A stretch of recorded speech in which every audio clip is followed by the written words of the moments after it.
Welcome to Frogfoot Holler, y'all. I'm Michael. My nephew Colton is not behind the camera today. See?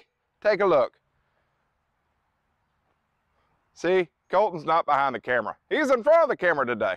So that means I'm operating the camera. Oh my goodness. That's going to be bad, y'all. I won't be operating the camera. So, well, today we are out here in the squash patch, my main squash patch. And, well, I'm going to be pulling these plants up. And, well, I sprayed some milk and baking soda solution on the plants to help control powdery mildew. So, let's take a look, see how that's worked. All right, guys. So, I am now behind the camera. Yay!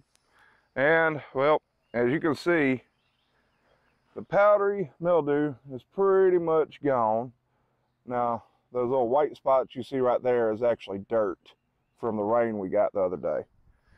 So the powdery mildew has disappeared for the most part. Y'all see that right there? That big old clump? That is powdery mildew. That is powdery mildew. Now, I believe the milk has controlled the powdery mildew for the most part. I believe I could treat it again and have no troubles. That was one of the leaves we sprayed. The powdery mildew really has not gained a whole lot of traction on that leaf. But here's the thing, guys. I need this space for something else. I'm going to be putting my okra right here. So, all these plants have to come up. Now don't worry, I have 58 more plants producing down there in the front garden, or front field, however you want to say it. So, we're going to work on getting these plants up. First, we're going to be taking any squash that we see, like that one right there, and picking it. And then we'll be taking the pitchfork, loosening the dirt, and pulling everything up. So, let's get to it, guys. I'm killing the camera all by myself. Yeah, buddy. All right, so the close-up's not going to happen so much, I'm figuring out while I'm doing this, but you can see what I'm still doing, I hope. Now, I'm going to be using this pitchfork to get this plant up, but first, I need to get all, go in the ground. I need to get all the squash off this plant. Now this is one of my slick pick squashes. And yes, they are still producing. But, like I said, I need this space. So, I'm going to sacrifice these plants and get what I need. So, now I'm going to take my pitchfork and go towards the base of the plant. Push down as far as I can and loosen this soil. Just like this.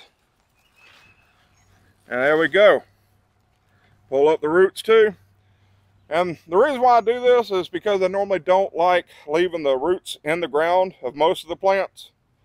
Beans are a little bit different and peas are a little bit different. But these roots right here, I'm also looking at, see if I see any root knot nematodes. And you'll see them because you'll see little bumps on the roots. But I don't see nothing right here. So, nothing to show. It's just a nice clean root. So we're going to take this and we're going to throw it into the wheelbarrow and we're going to take it out of the garden. I don't want the squash plants to be in my compost. And, well, we got 19 more to do. So me and my nephew, we're going to hit super frog mode.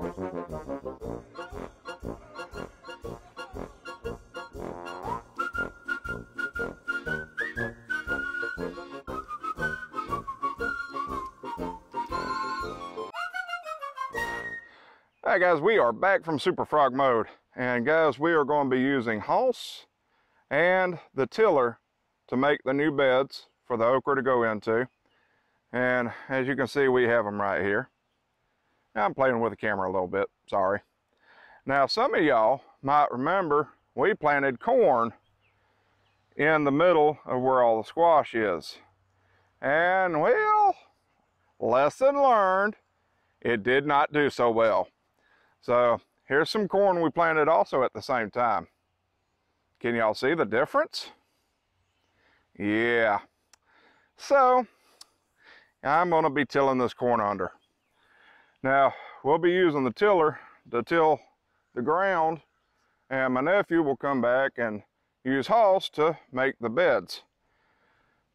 But with the tiller, we'll be going, there's my nephew, run.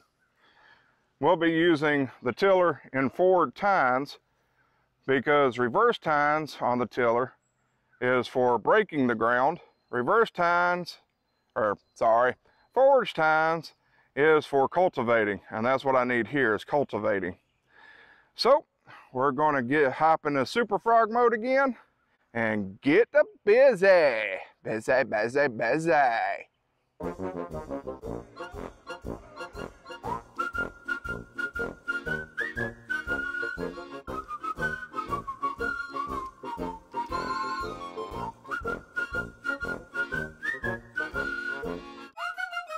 And we are back from super frog mode. Look at this, guys.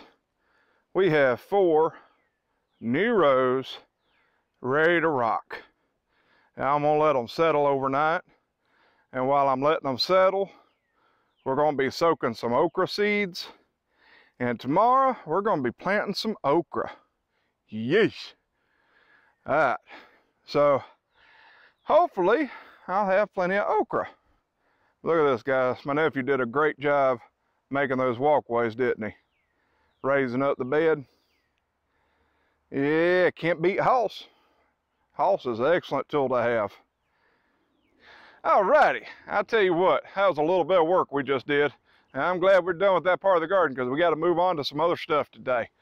But guys, I tell you what, me and my nephew was walking the garden earlier, and before we actually got started on the garden bed, tilling it up and everything, guess what we found?